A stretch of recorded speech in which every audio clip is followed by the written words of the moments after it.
Yeah, fishy, fishy, fishy. Yeah, fishy, fishy.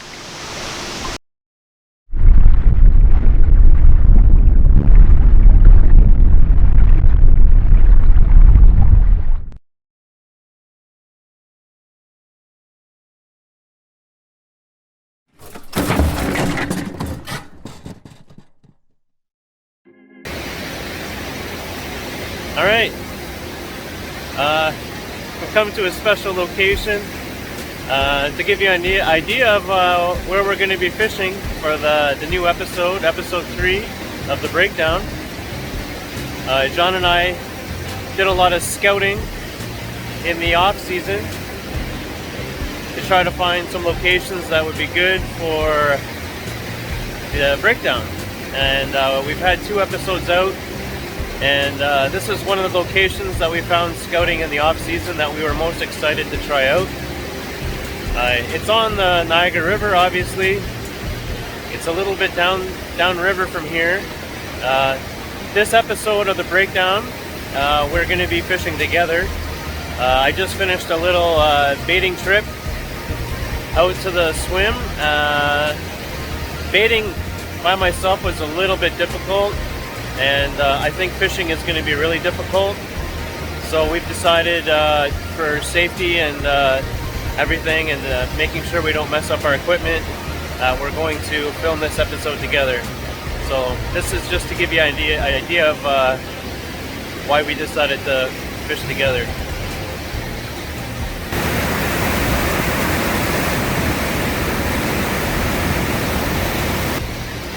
Obviously, the swim that we selected isn't quite as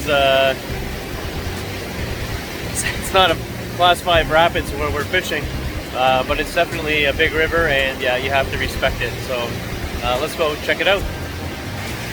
We'll get a couple handfuls of boilies in here, and then let them go down through the whirlpool down to our swim. That's the plan. I've had better plans. Maybe just set up the pod right here, and then fish this current edge right here.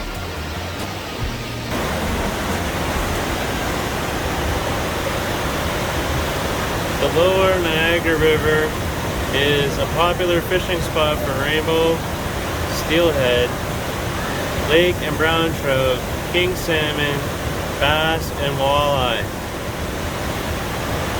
And we're going to put carp on the map.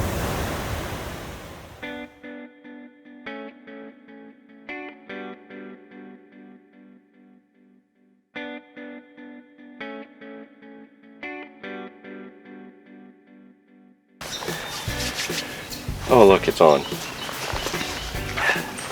Here we are. So what are we doing here? Breakdown number 3. Episode 3 of the breakdown. We're in the woods. We had a 1 kilometer walk or so, 1.5 kilometer walk from the van. And then you just kind of turn off the path and you're in the woods, and we have this magnificent, absolutely magnificent view. And it is so incredibly full of life right now. Like, there really aren't any words. There's clearly millions of bait fish here, and there's tons and tons of fish feeding on these bait fish. There's got to be carp in the mix. I'm sure a ton of it's bass, I'm sure a ton of it's muskie and whatnot, but there's got to be carp. Well, even the stuff below the surface, we haven't been out there yet, but no. when I was baiting, I could see what I was pretty sure was gobies just darting all over the place. Some of it could have been crayfish, but I don't know that for a fact, but I did see gobies like crazy. So yeah, I don't think there's any shortage of a food source. We're actually going to be fishing quite a ways out in the water, probably 30 or 40 yards, would you say? We're going to be out there? Oh yeah. There's a shallow area that we can walk out on, and then it drops off on either side to a little bit deeper, and it's just 2 big silty mud weed flats off the sides of us. So because of that, we're going to pick? Yeah, we're going to pick sides. But also we have to be careful that we don't go too far, because then it just drops right down into the abyss of the river. So because of the nature of things, and we've got, oh, that sounded big. That sounded really big. This is either 4-pound smallmouth or a 30-pound carp, or a fucking 6-foot muskie. Yeah, something. That narrows it down a bit. Yeah. Okay, so the way we're going to split this swim up is we're going to go out. We're going to be fishing together. The whole reason we're doing this breakdown together is for safety. You don't want to come into a new spot, especially one that we're going to be out there a ways, and fish it by yourself. It's just too dangerous. In all fairness, we should have had life jackets with us. We don't. We're only going to be in knee-deep water, but still, there's no excuse. We should have prepared a little bit more for safety. But it is. I think the water is probably close to 60 Fahrenheit. So. What's that? Something big just come up to the surface there. You see that? That's where I threw. I just saw the back of it. That's where I threw some bait. You threw bait that close? Well, I throw like a girl, so it's all over the place. Whatever that was big. Oh okay. Okay. So we've got mud flats on either side, and we've got a drop off in front. So we're going to fish side by side, but we have to choose which side. And you said, what was the temperature? I checked that Buffalo water temperature thing. Right. I think it's hovering right around 60, so it might be 61, might be 62, might be 59, but I think it's, the last time I checked it, it was at 60. So we're getting up to that temperature where the spawn maybe hasn't happened yet. So potentially there could be some really, really big fish still coming up on these shallows. Whatever I saw there was big. You were gonna swear. I kind of did, but I don't think the microphone picked it up. So yeah, we could be in for something really, really special, or we could blank. We don't know. We both have a different approach. We did talk about it ahead of time a little bit. We are doing something different each, but again, we're fishing together for safety's sake. We're hitting a new swim for the first time. We scouted this spot for trout, and it just turned out like, no, this would be better for carp. Mm-hmm. So we need to pick sides. Who's going to be on the left, who's going to be on the right. So we have, in true Canadian form, we have a toonie. Polar bear is tails. And the lake queen is heads. You call it in the air, Dave. Tails. There, I dropped it. Is it? Heads. You get the choice. Does that count even though I... Yeah, you get the choice. All right. Well, I'm going to be a nice guy about this. You said yesterday you think the left-hand side is going to be the better side. And the whole time I've wanted to fish the right. So I'm going to let you have what you thought is the better side. And I'm going to have the side that I wanted. So I'm going on the right, you're going on the left. We need to get a little bit of bait out there. We need to get our gear set up. We literally just got down here. We're probably an hour behind where we were hoping to actually be fishing, so we literally have all day. We got like 12 or 13 hours, so let's get to it. Sounds good.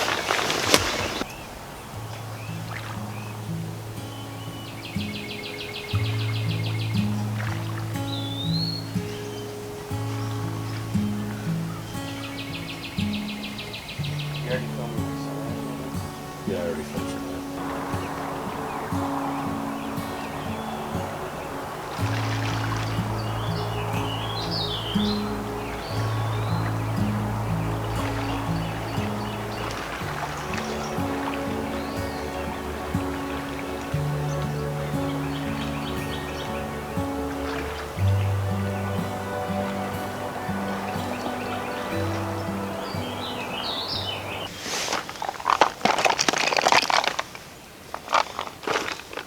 Okay, we're still just getting set up.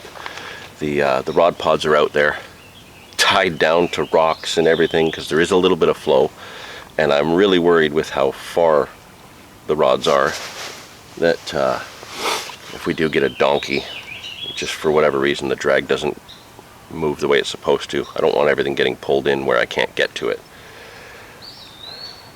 So my game plan, which is a little bit different than Dave's, is I actually want to focus more on bottom baits than pop-ups.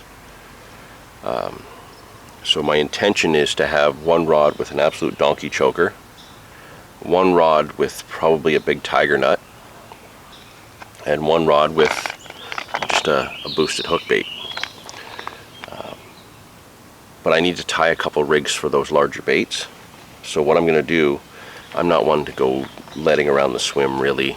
We've got the deeper, we'll check it out later, but I'm not going to fiddle with it right now. Being the time that it is, I want to get lines in as quickly as possible. So I think I'm gonna put 2 rods out with pop-ups and one with a bottom bait, just for now, just to get lines out and give me some time to be fishing while I put my rigs together for my overall plan. I got some big boilies, and then I was digging through a jar of tiger nuts. I have a jar at home of mixed tiger nuts, like normal ones, and then it had black ones in it. And the black ones are absolutely huge. These are like 18 mil freaking baits. Oh, they smell incredible. So that's one of my bottom bait options. It's going to be that with a little piece of plastic corn on top. The other option I think is further in the bag, and I actually have some 24 mil boilies. I'm going to have one of those with a little, probably a 12 mil superfruit topper, just for a little bit of color. You know, there's still a lot of silkweed out there, but we can see other weed coming up on either side of the shallow flat that we're fishing off of. There's a lot of life here. Something's going to happen. Wow, there's giant ants in my bag already, Dave. Nature is overtaking us. Okay, so while Dave does a little bit more of his prep, I'm going to get 3 rods out real quick and see if we can get a good bite in right away before we even settle into the overall game plan. So I'm going to get to that now.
What you doing?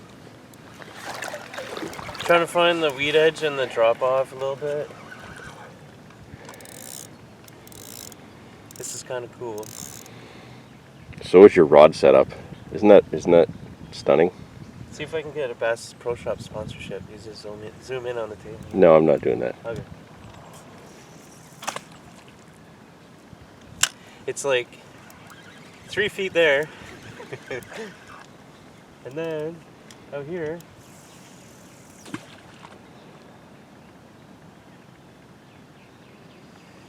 probably like 15 feet. I think that's where my lines are, about 15 feet. So I guess I'll probably have one on the ledge and then one down whatever that first step down or whatever it. Oh, It's just there's I a lot wonder of if the camera got that. Just out from us, a small gar. You can see the needle of his nose come up. A small gar just came up. That This is was such a random that spot. was unreal. Like every 5 seconds, we're surprised by something. Yeah, like the deer, woodpeckers, Like, gar. there's so many other fish here, and so here's a look. Here's Dave just checking his spot. You see we got this vastness of the river in front of us. Just behind here, there's my rods,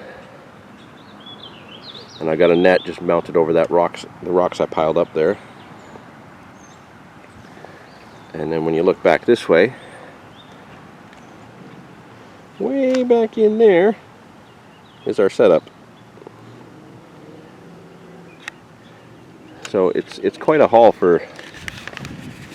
Oh, let me turn this around. Oh, sorry, shoddy camera work. It's quite a haul for knee-deep water to be running out to the rods this far, but the only alternative is to keep the rods way back, and then we have the rock ledge right here to that's kind of just right here that our lines could get cut on if we get a run, and we don't want that. So I'm not going to be fishing out very far from where my rods are. my first rod is just straight out. Yeah. Ooh, there's a slick coming up off the bait that I put in there now. I'm probably going to come out here and catapult. Just a going to catapult probably just a little patch, and just keep both my rods pretty much on. One on top of the ledge and one down the ledge. Yeah, I think I'm going to keep all three over the ledge and fish a little bit deeper. That's why I put a little bit heavier bait in. But I got to go tie some rigs with some bigger baits on them. I got to get some lines in. Yeah, you do. Oh, one other thing. What are you doing today that's separate from the breakdown? 1 versus 1 challenge against a competitor from Quebec. He's gonna be able to fish a second rod because he's got a second person with him. So that's why I don't have I'm not gonna have a third rod out today. So gonna get my rods out, and I gotta do some updates every once in a while. But that might be all you hear about it in the video. But that's also what's going on. Yeah, Dave's doing his Canadian Carp Society 1 versus 1 today. We're filming the breakdown. I actually have another thing I have to film for the Carp Society today about weighing fish and doing photos, like self photos. So it's really important that we catch a fish today, because he needs them, I need them, and you, our amazing viewers, need them. This is probably one of the most stunning locations I've ever fished for carp. And it's 20 minutes up the road from my house. It's absolutely unreal.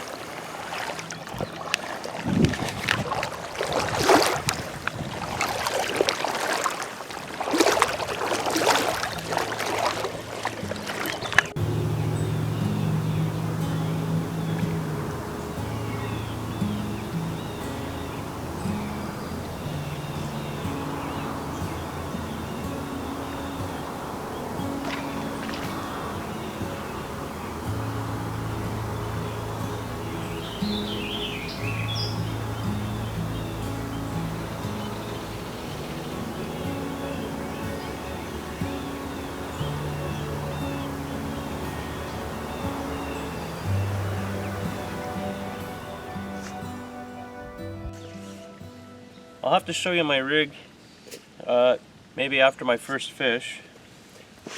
Hopefully after my first fish. But I don't know what John talked about for his bait strategy exactly. I think he was going bottom baits, but what I decided to do, the water here is like pretty much gin clear, so I've opted for high attract chum or ground bait. I got some betaine cooked in with my maple peas here, so I'm going high attract but really low visibility. I do have a little bit of corn in there as I'm using some yellow boilies and some pop-up corn, but if I do have some fish come up on my baited patch, I want to hold them there and then have them potentially search out the individual pieces of corn or whatever's most visible. So that would be, I got a snowman rig and 3 pieces of pop-up corn on my other rod. So the maple peas are going to keep them in the area, and then hopefully if they're feeding visually, they'll swim to either the pop-up corn or the pop-up boilies. I'm also going to get some corn pellets down in there to break down. That'll put a lot of attraction down there, but not really fill them up. And I'm going to mix in a couple boilies, just so that my snowman rig isn't so out of place. But you saw me out there earlier. I'm going to have one rod. It feels like it's maybe about 4 feet deep up on the ledge, and then down the ledge is 10 plus feet, I guess, depending on where it lands. But I just kind of I'm trying to stay just kind of shy of the definitive weed edge as much as I can. So that's the plan. I'm gonna go get the bait out there and sit down and have a coffee with John. Just a little update. Dave is back there at camp. I've just come out to redo my rods, and I'm changing my game plan. I really wanted to use big baits in hope of getting, some bigger fish. But the thing is, we need to get any fish at this point, and I can't rule out any chance of getting, even a smaller fish. We need a bite. It's a brand new spot. We need to be able to catch here. Dave did see an absolute monster jump way out in the middle of the river. So I bombed a single out there just for a few minutes, but the lead was holding bottom. It was probably between 30 and 40 feet deep. It was quite a long time to drop.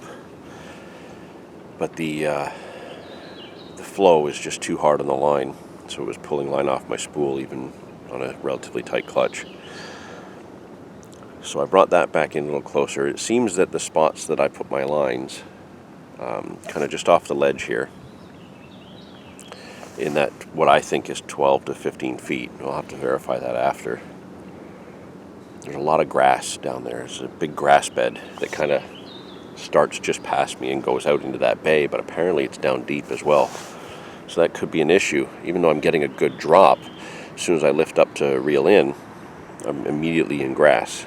So it might make it harder for the fish to find the hook baits, which means I might need to put more bait in there to make them dig around a bit more. My right hand rod I brought up, and I've actually bombed it way out into the shallows of the bay, and I still had a little bit of a fall time and a drop, so we're probably looking at like 4 to 6 feet where it landed. I may have cast right into a grass bed again, but I may also have hit an open spot. It seems to be very broken out there, where you got strips of grass and then open spots. But I'm sure I saw a tail come up, so I cast to what I think is a showing carp and not just like bass or something coming up on bait fish, which seems to be absolutely everywhere still. Like right there.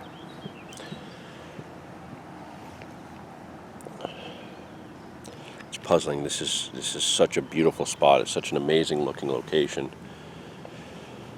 And I think as the summer progresses, it's going to get even more and more challenging as these weeds come up. But that also might bring fish up into the shallows more. Might give us a better idea of how to fish it. So, yeah. It's interesting. A lot of thinking going on. So I've still got 2 pop-ups and 1 bottom bait out. Again, not really what my game plan was, but sometimes you just got to change things up on the fly. You know, I don't do all the prep work that others do. I just get lines in, and sometimes that costs me a bite time, just because I should be a little bit smarter about what I'm doing. But I don't know. I still catch fish, and we've got the rest of the day. We're just looking for more signs to go off of. You know, 1 small carp to one of us would certainly be the sign we need that we're on the right track with something. I'll check back in with you after. John just had a fish. I saw a fish come up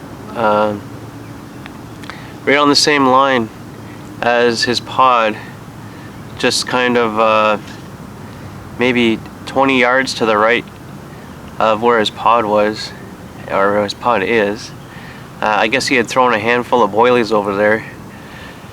This morning, I don't know exactly what his reasoning was, but a fish surfaced over that, so he's just kind of gone out to investigate. So the majority of the carp we've seen have been surfacing out just over 100 yards or so. But this is kind of the first definitive carp we've seen in close, so the interest level is kind of rising. We're super confident that we're going to catch, but at the same time we're kind of respecting the fact that this is new waters and we got a lot to learn. So we can't be taking too much for granted. We always got to be watching for signs and just trying to figure out why we haven't had a run yet.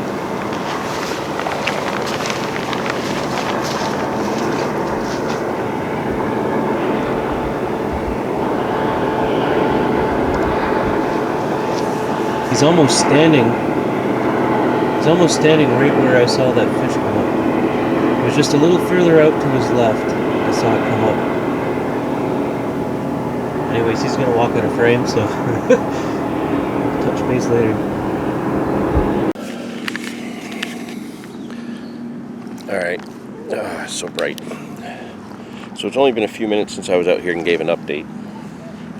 And we were just sitting back on the bank and Dave looked out and saw a fish rise just to the right of my pod, and I thought maybe it was close to the bait that I put in. I got a little handful of bait right there. But it seems like it was just a little bit further. And if you go just, 2 rod lengths further than what that little handful of bait I got there, it drops off and there's a grass bed, but there's an opening in that grass bed. So I think what I'm going to do is I'm going to hand place a rig. I'm going to crank my right hand rod in. I'm going to set it right there. I'm going to come back out. I'm going to shovel some bait onto the other 2 rods and put a good scoop right there. Because if the fish are coming in that close, and I've got 2 lines fishing at 15 feet deep, I'm not going to have a chance at these ones. So the one that I cast way back there in the bay, I'm going to crank that in and I'm going to actually drop it right close. We're sitting far enough. What the heck are you? Oh, there's so many weird bait fish and stuff. We're seeing gobies and like sculpins, and there's something there that actually I have no idea what it is. I've never seen anything like it. It's like red and white stripes with a big black spot on its back. It's very narrow. It's got big pectoral fins. Fascinating. Absolutely fascinating with the life that's in this area. But we need a carp. And if Dave saw one right there, I just saw a spot that I can put a rig. We might be able to make this happen. What are you? I got a little closer to look at it, and he actually turned and he's looking at me. I don't know if I can see him, if I even got him in the shot. Very interesting looking fish. Bright colors on him. Rainbow darter maybe? I don't know, he could tilt his head upward to look at me. There he goes. It's hard to keep him in the camera, it's so bright.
How about an update?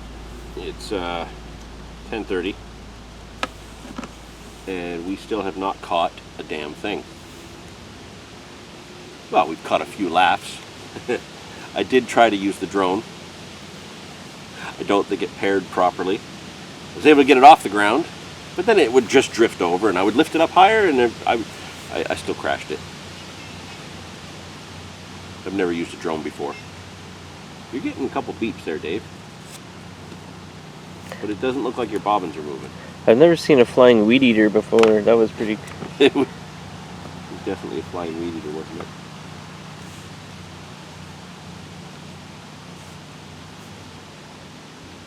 You just had a bunch of beeps, but your bobbins didn't move.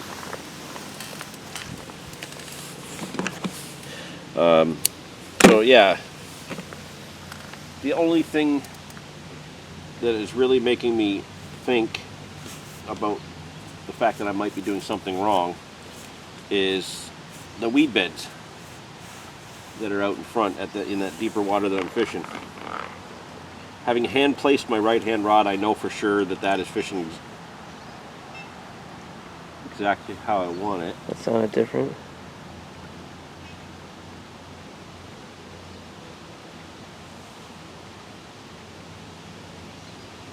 I'll change my sensitivity next time I put bait out. Okay.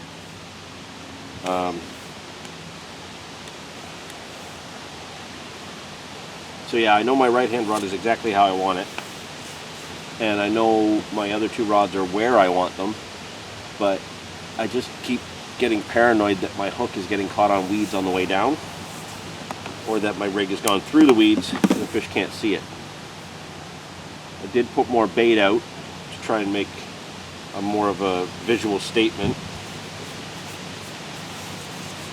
But I still a little bit worried. So I'm going to make up a couple sticks here. And I'm going to go out and I'm going to adjust those, the middle and the left. And I'm actually going to change the hook bait on the left. I came out here wanting to use bottom baits. I think there's just too much weed on the bottom to get away with that. I think if we were baiting this spot a little bit more regularly and fishing it more regularly, we'd have more clear spots to deal with. The problem is you're getting a good hard drop on the rock, even though you're in weed. And that's not good. So hopefully this will help things. I'm going to change my left-hand hook bait, which is a bottom bait, to something else. I've got the DT Tiger Nut and Corn pop-up on the right-hand rod. I've got a Silt Busta on the middle rod, which is white.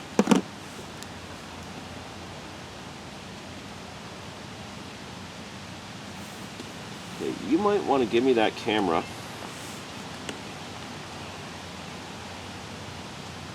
Because your left-hand rod, your bobbin is down a bit, and your right-hand rod, your bobbin is up. They're not in line anymore.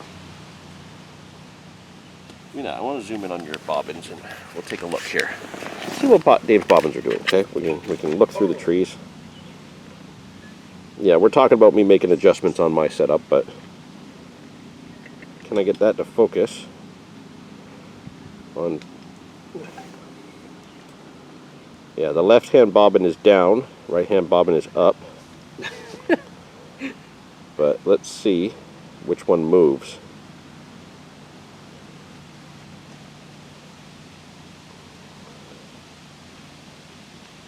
I'm happy that it's not that time of year when the drifting weed is really moving, unless it's not in this part of the river. I imagine it would be everywhere. Well, there is drifting weed, but it's nowhere near as heavy as it is, say, on the upper. Yeah. Of course, now that we can see everything out there clearly, we haven't hit that magic water temperature yet. Yeah, we're not getting any beeps at all now. Now that I've actually seen how clear it is out there, like, it's like fish tank clear. I'm really happy with the baiting idea that I had. I just wish that we'd be on fish.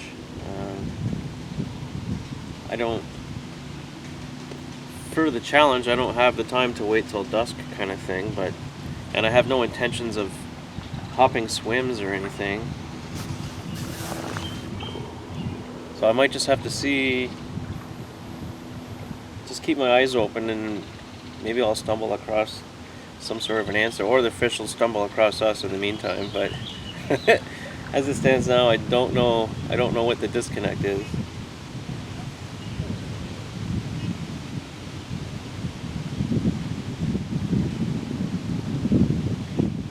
Yeah, they're not moving. I don't know what's going on with your bobbins. I think my table's shaking. It could be the table. I don't know. Everyone says, you gotta place your rigs on a dinner plate sort of thing. And I took it to the next level because you put your dinner plate on a dinner table. So I got a dinner table out there, so I should be able to have more carp over for dinner with a dinner table as opposed to a dinner plate. Dinner plate, how many people can you feed off a dinner plate? 2, 3? Dinner table, you get everyone kind of tucked in with chairs all around and elbow up to the table. I could be feeding a dozen carp at the same time. The dinner table. That's some solid logic, Dave. Might be onto something. Yeah, it's solid logic there. I'll have to get a leaf in there. Maybe I can make room for some more fish. The 40 pounders or the 50 pounders. Let's see. We'll see. We got a couple hours left.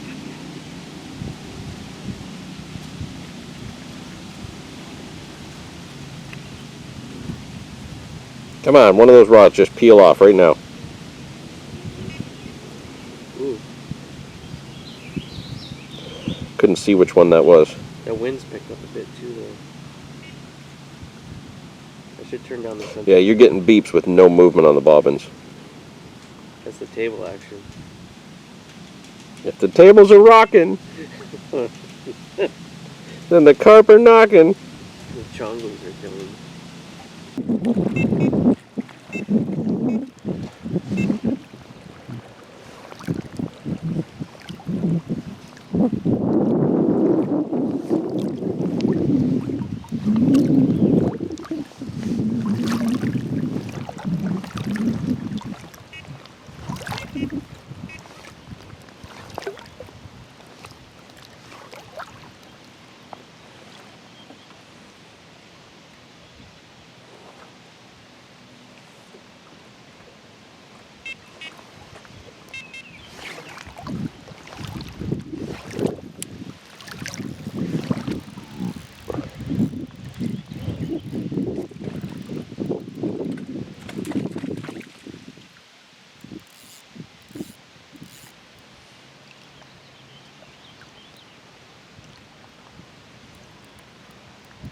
Need some salad to go with your sandwich? No, I'm good, Dave. Is that the waves? Yeah.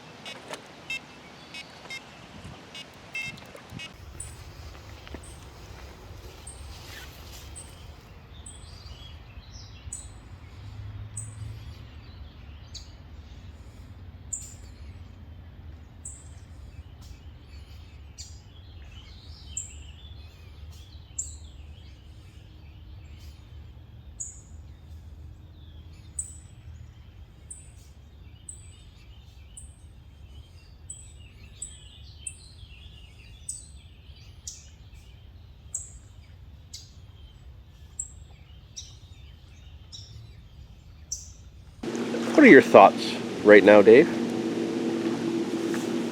My thoughts are, I'm just thinking about all the random stuff that we've seen so far today. Just had a lamprey basically swim through our legs. Then there was Johnny's rainbow fish.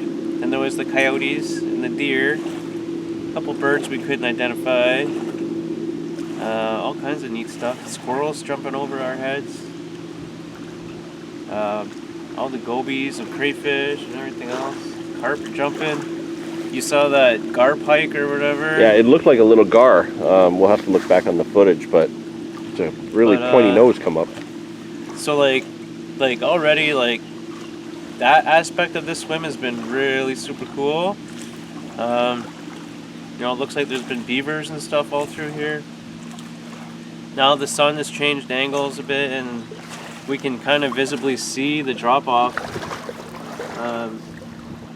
What we think is kind of the bottom contours are kind of showing themselves now.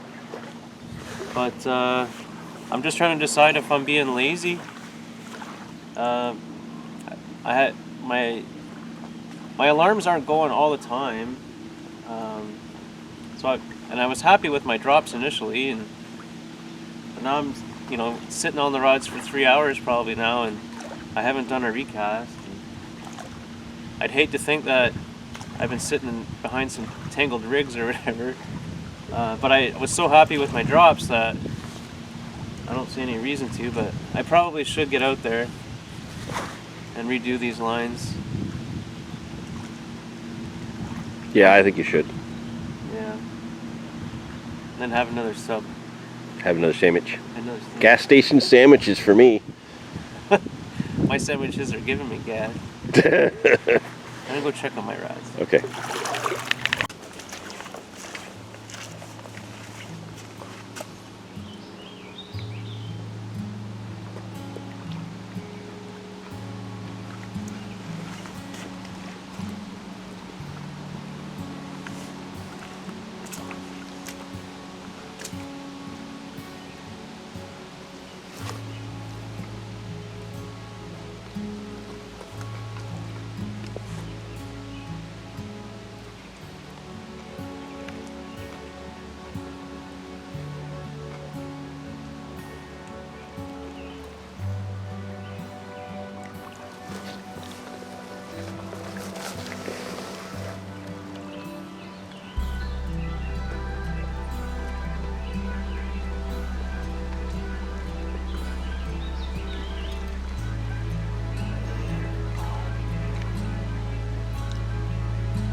Yep.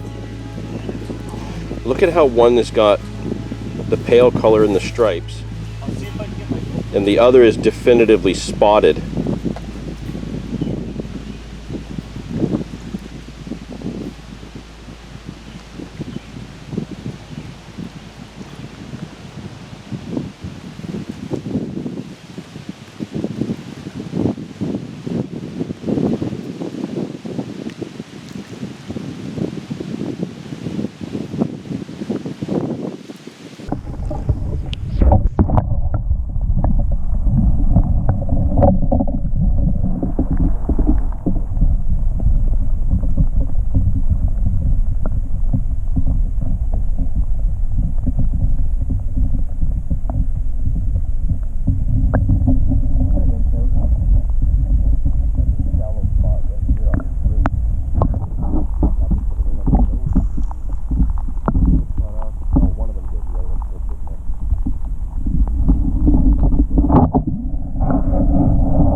We gotta crouch a little bit.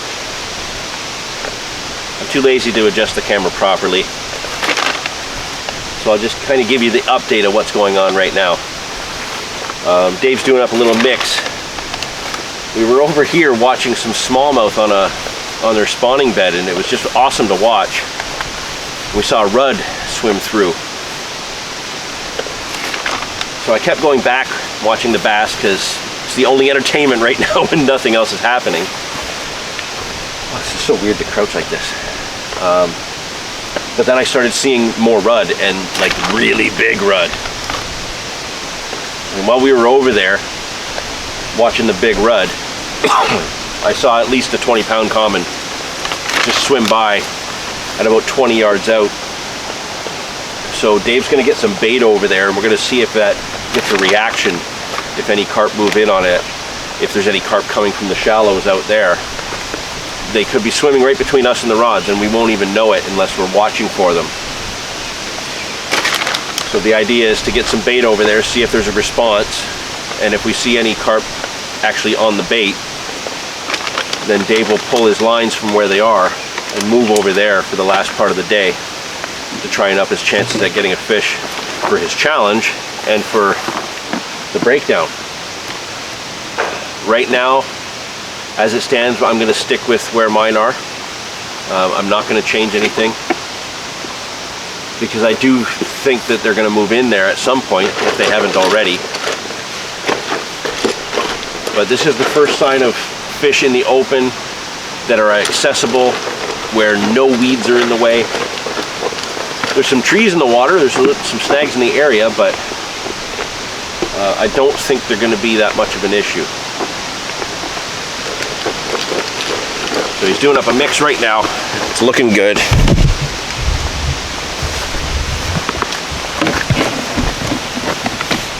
Look at that, Dave. It's the breakfast of champions. Yeah, where do you serve breakfast? At the breakfast table. The table? It's way out there.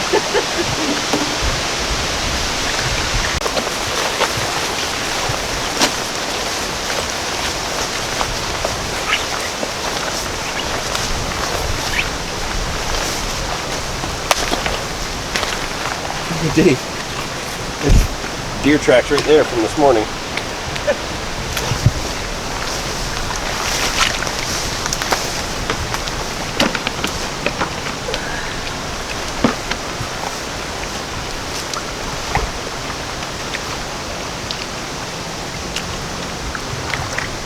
Big sailboat out there. The black sails. Must be a pirate.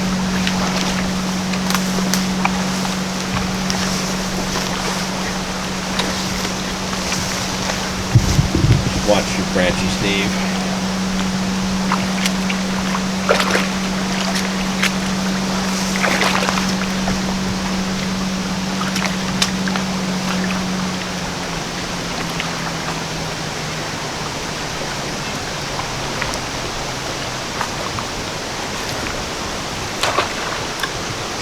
Oh, right to the... You went right to the branches.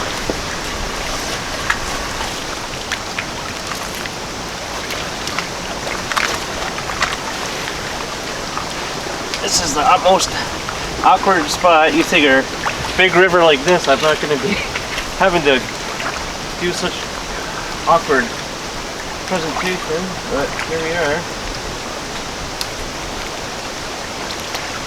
Hey, this is where the fish are, Dave. This is where the fish are.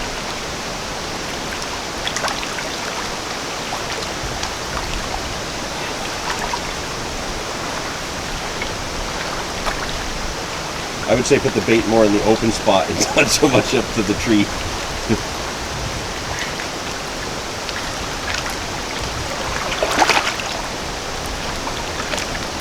But you do you, Dave.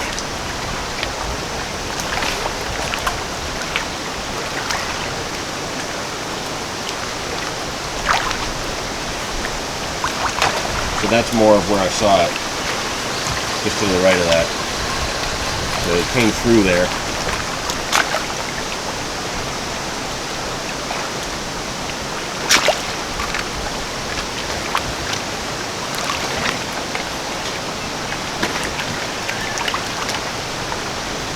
accidentally turned off the backlash to my reel. Too much line out.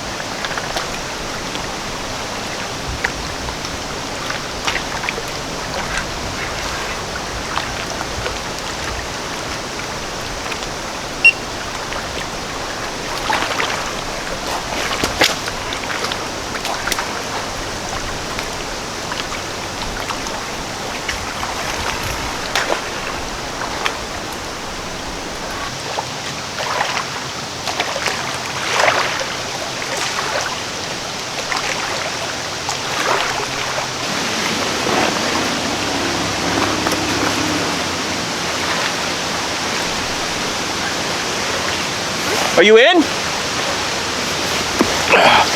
I was just about to do update, and it sounds like Dave is in. He was just over to do his challenge session update. Let's see what's going on.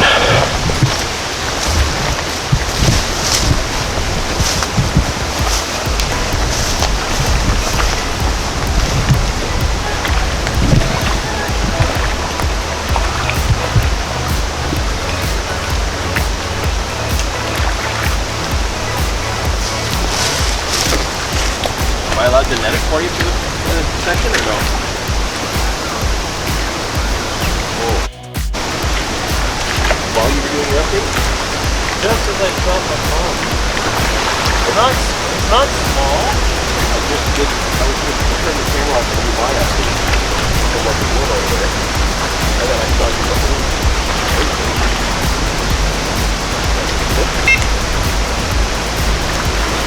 Oh, what you think so long?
Okay, breakdown. Got a quality fish here for the first fish out of this swim for the breakdown. His fish doesn't feel that big, but it certainly looks great.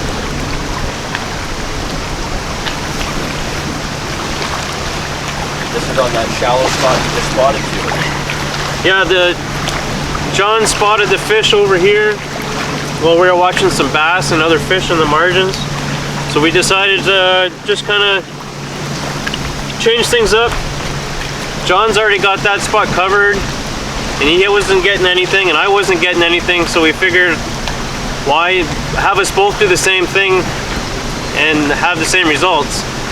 So baited up the margin, This was over here maybe half an hour, 45 minutes, and we got our first fish of the day. And I got my first fish for the 1 versus 1 challenge. I was going to show you my rig too. We're gonna look at the rig after, Dave. I'll show you the rig after. But hold that fish up. I want to get a picture. It's a gorgeous fish, man. yeah, it fought really weird. Like, I knew it was decent, but I couldn't tell if it was big or not.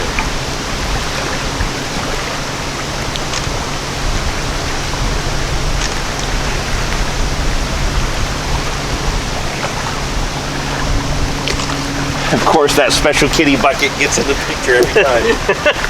A scoopable kitty litter. Alright, we're gonna get this fish back in a moment. But John, you got in a minute when we change cameras, you can finish your story and then we'll carry on from there. Yeah, I didn't even get to start my story, Dave.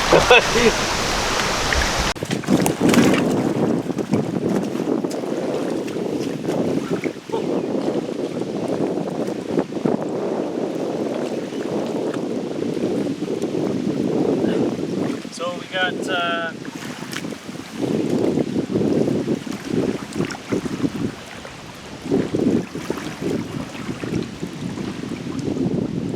my second fish out of 3 breakdowns.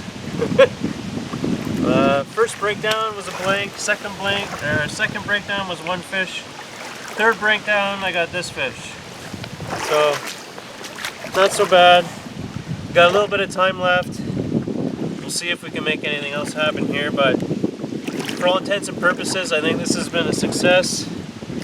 Got a low 20 fish, and we've seen a lot of big ones breach. And this is just our first time here.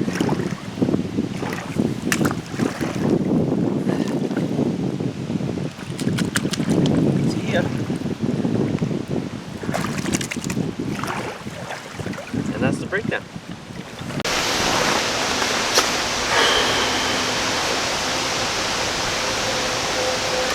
So, I was about to give you a little update about what's going on my end, and that just so happened to be when Dave got that run. Literally, I turned the camera on, looked over, he jumped down to his rods, fish on. And you've seen it, what a gortiful? Beautiful or gorgeous, one or the other. A great fish. I'm really tired. Dave is too. We were actually sitting here just before that fish. He was kind of dozing in and out of sleep in his chair. And just out past my rods, right in the distance that I'm casting, we saw a big splash. And then once we both acknowledged that we saw the splash, immediately after, an absolute tank came head and shoulders up, kind of just straight up, and then laid on its side towards us. The head was like that. It was a massive fish. And guess what? Still haven't had a bite. I really am convinced that I'm doing the right thing where I am, but I just might not be in that spot at the right time for the fish to be feeding there. You know, kind of looking at the whole plan that I had of using bigger baits, because I'm convinced there's huge fish here, which there definitely is. I wasn't expecting the weed growth to be up as much as it is, and putting big heavy baits in those weeds I don't think was going to be a smart plan. So I did stick with pop-ups. I had a bottom bait on for a while, a smaller one. It did nothing, so I've got all 3 on pop-ups. We've got the one rod, the right-hand rod that I've walked out and set down in that little clear spot in the weeds to the right.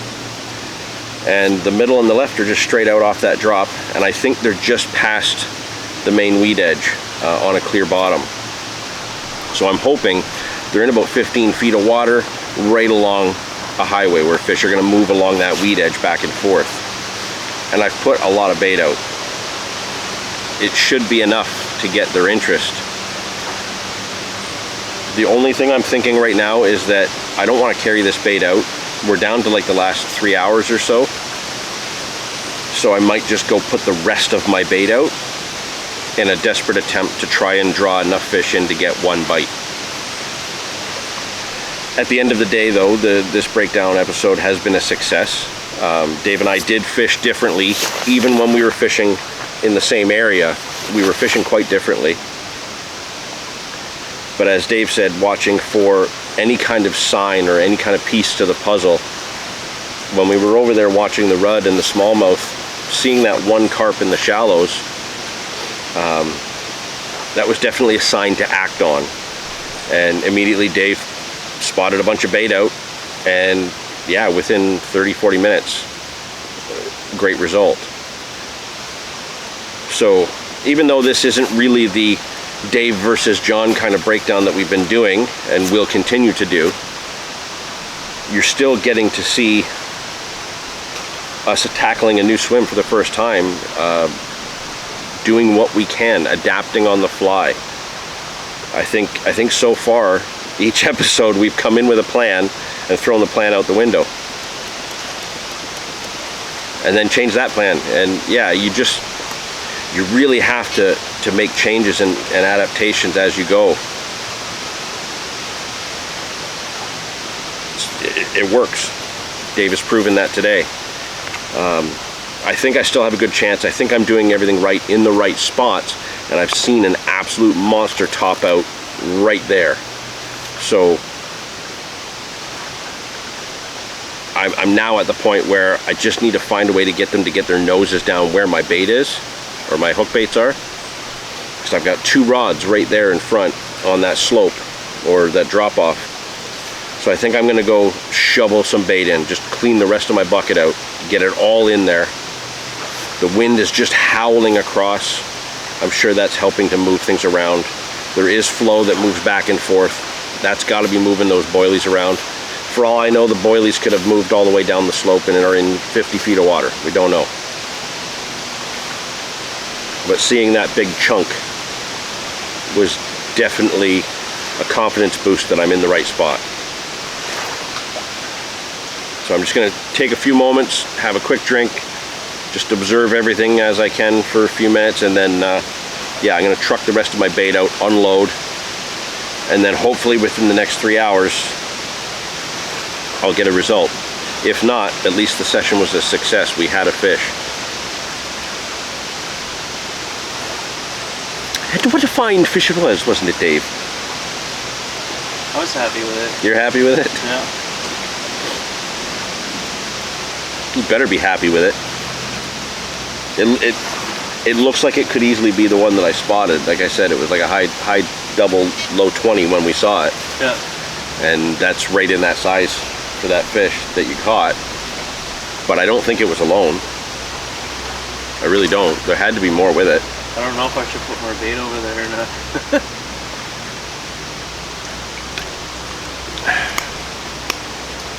I don't know. Your call, Dave. What you did worked. I might catapult it just so it doesn't make as much of a disturbance. Catapult, yeah.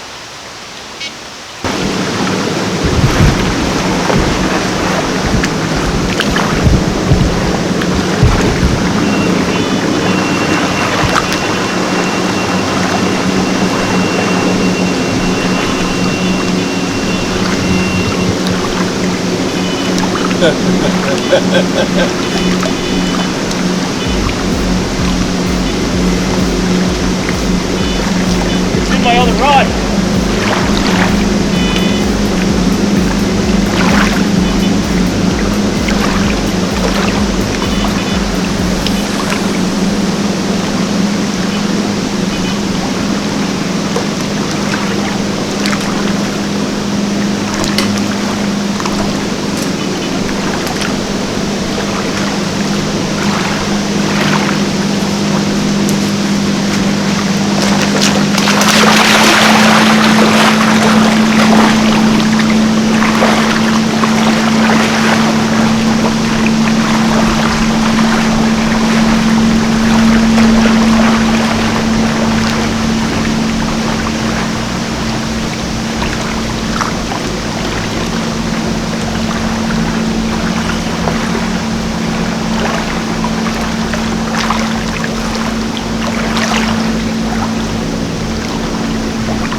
Do you want me to reel in the left-hand rod? Well, I think that, I don't know if it went around it. Man,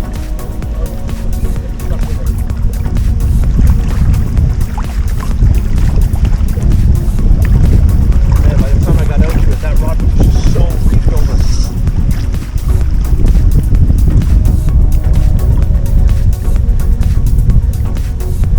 Yeah, I got one of my legs way up high.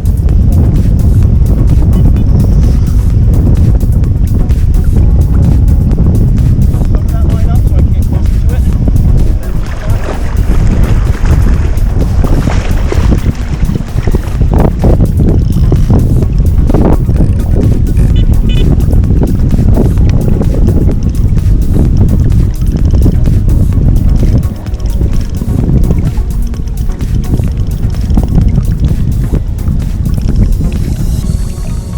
Do you want me to come over and do that? Stay where you are.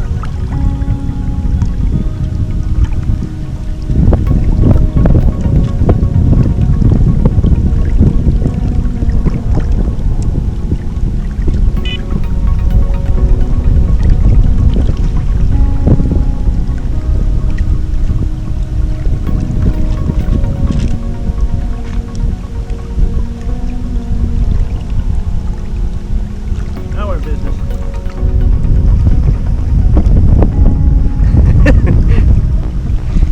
What's the most unique spot you fought a fish, John?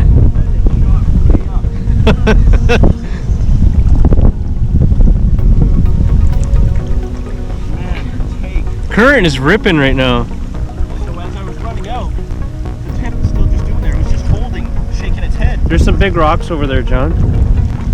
Yeah, don't go. I might need to get on the other side of them to net them. You'll be fine. I'll net it. Just hold the net where you're ready to pass it.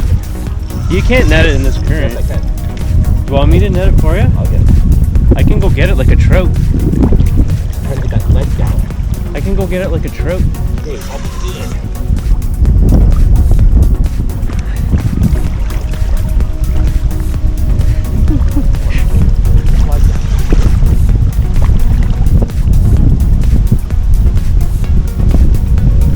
By the time I got just, like, I was just back here, didn't quite get the rod yet. And the whole thing, the whole pond.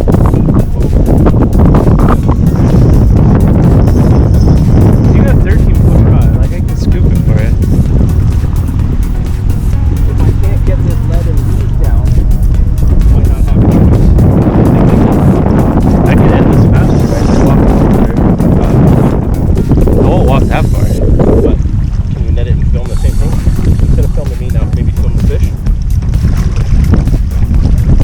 It's a good fish. Okay, there's some big rocks there, John. I know. It's up in the water because the lead's so high.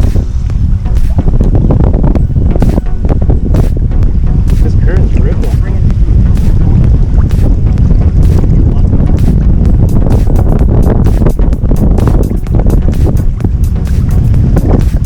You got the one on the bank rolling?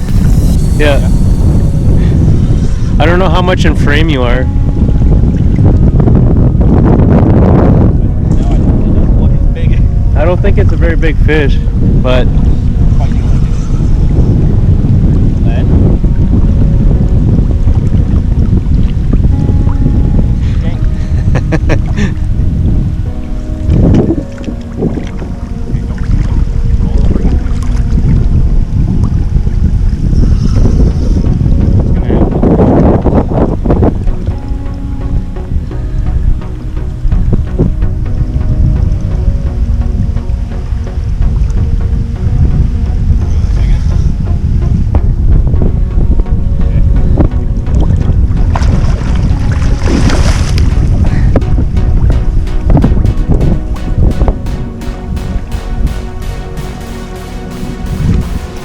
it's not that bad, John. Not that bad. It's not that bad. You think it's 20? I don't think so. Not quite 20? Fought like a 50. My God. I gotta fix that left hand, or that right hand rod. I'm surprised this battery didn't die, to be honest with you. Still a fish though. Let me do some underwater.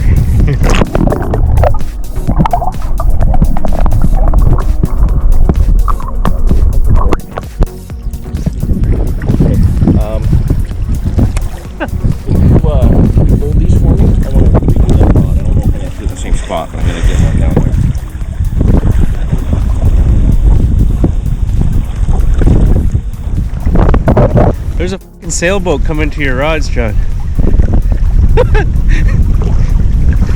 Look at this guy.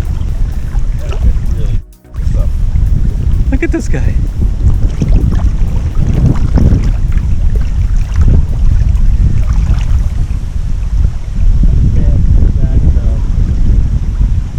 That rod pod is not secured enough for this wind.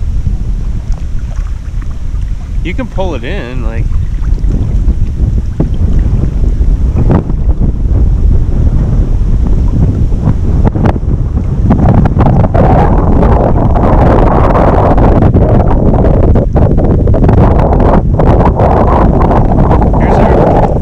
Here's our thumbnail.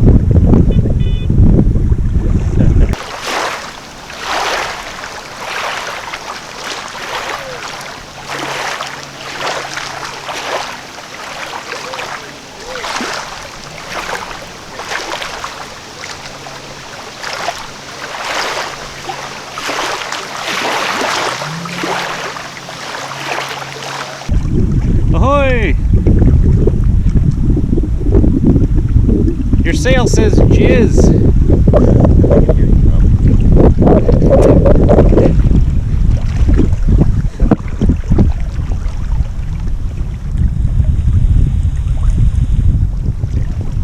I can't believe how much the current is ripping. Yeah, it's like that take, man. I thought everything was going.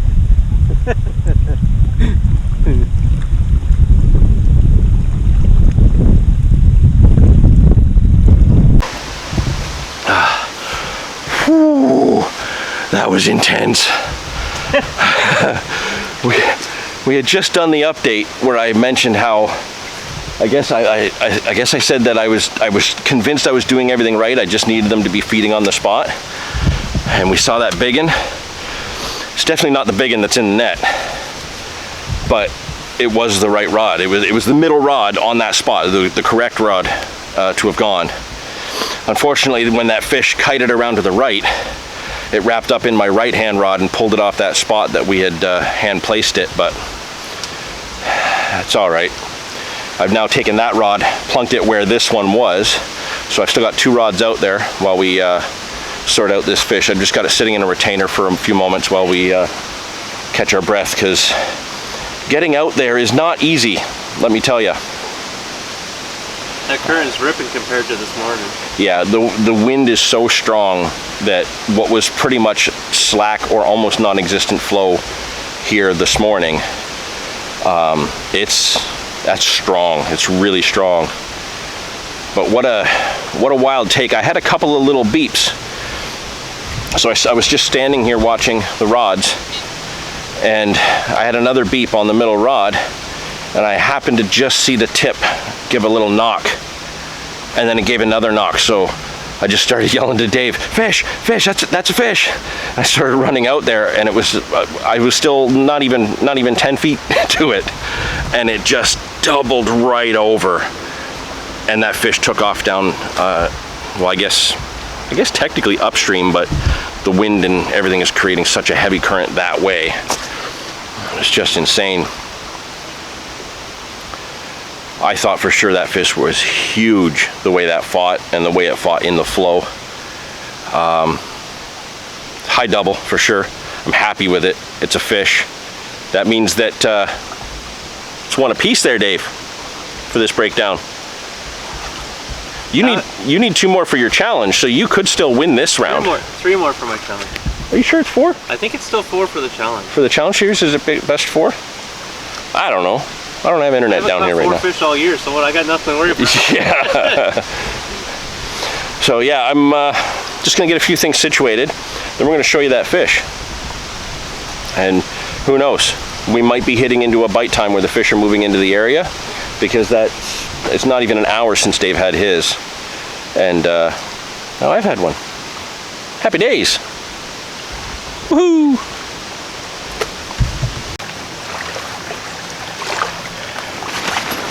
The heart attack fish. That was intense getting out to the rods. It was intense fighting the fish. Silt Busta pop-up. really become one of my favorite DT baits. It really has. I'm not weighing this fish. It's not 20 pounds. But it fought so hard and gave such a good account for itself. What a fish.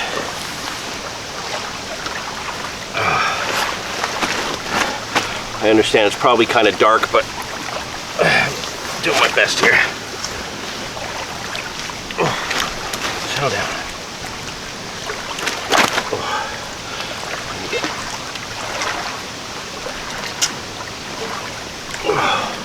Look at that fish. Really chestnutty colored. Oh, I'm loving this. We're gonna get this fish back. That's one apiece. Dave's is the bigger one, but that's one apiece. We've still got a little bit of time left, and I haven't actually put the bait out yet. It was right after I mentioned it that I got the take. So, yeah, craziness.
Watch out for the sailboat!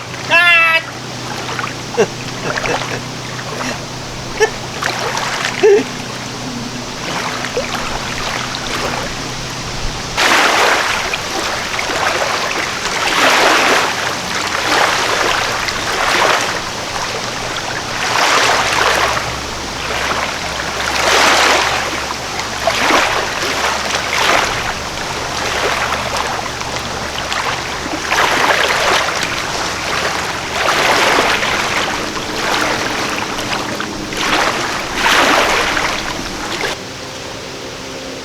Coming to the end of the session, dude.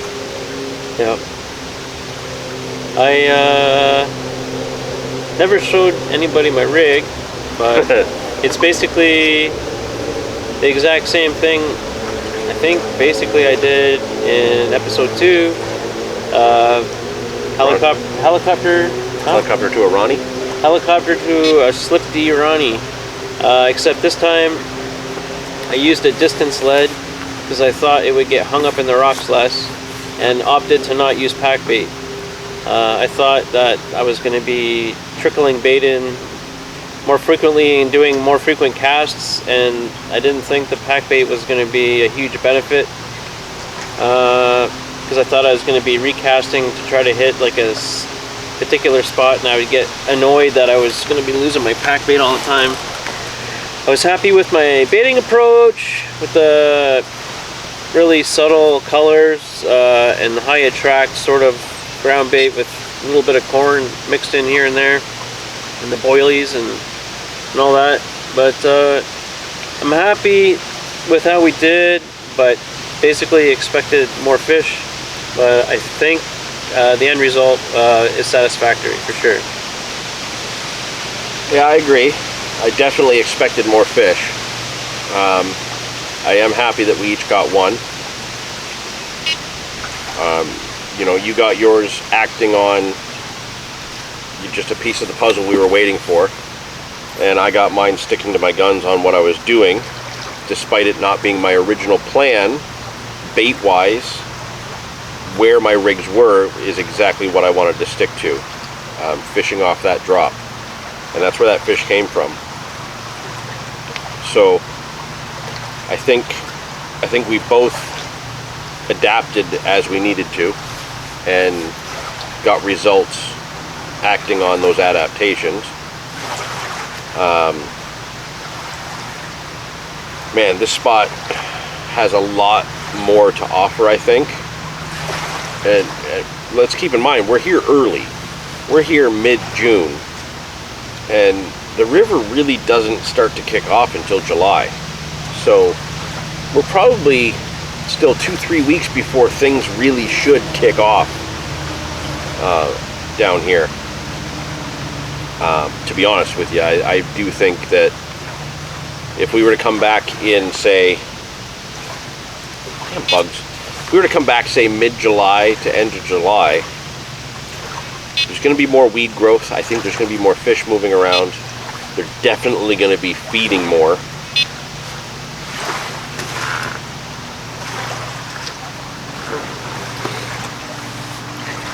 So, you know, it really, for coming down early, I think we did pretty damn good. I definitely want to come here on a different wind. That northeast wind is very intense out there, and getting out there was really rough a couple times. I think if we had a west wind, this would all just lay down. It would just be completely flat, and I think that would be a better scenario, certainly safety-wise, but I think it would be a better scenario for the way the rods are. If I were to fish this place at night, I would not be fishing out where I am, because I definitely wouldn't want to go out there at night. It was sketchy when we could see what we were doing. Yeah, I think I would definitely just keep the rods back here on land, fish out in the shallows like you are, but further out. Just spot the hell out of the area, just fill it in with bait all over the place. A couple of chods out there and wait for dark. I think those fish really come up into these shallows. With the intensity of life that we saw when we got here, I think that this place is just an absolute zoo of fish at night.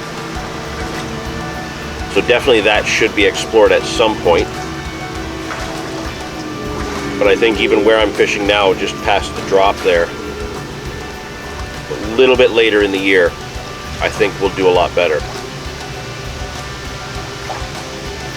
But overall, you know, like, yeah, I didn't show rigs. I use the same rigs all the time. I didn't change anything up this time. Baiting was a little bit different. Hook baits were right back to pop-ups. Sometimes you just got to go with your confidence setups. I think the big bait idea will work, but I think it's too early. I think I either need to be here before the weeds come up, so there's nothing to worry about, or wait till the weeds are up all the way and the fish are just willing to just rip through everything to find food.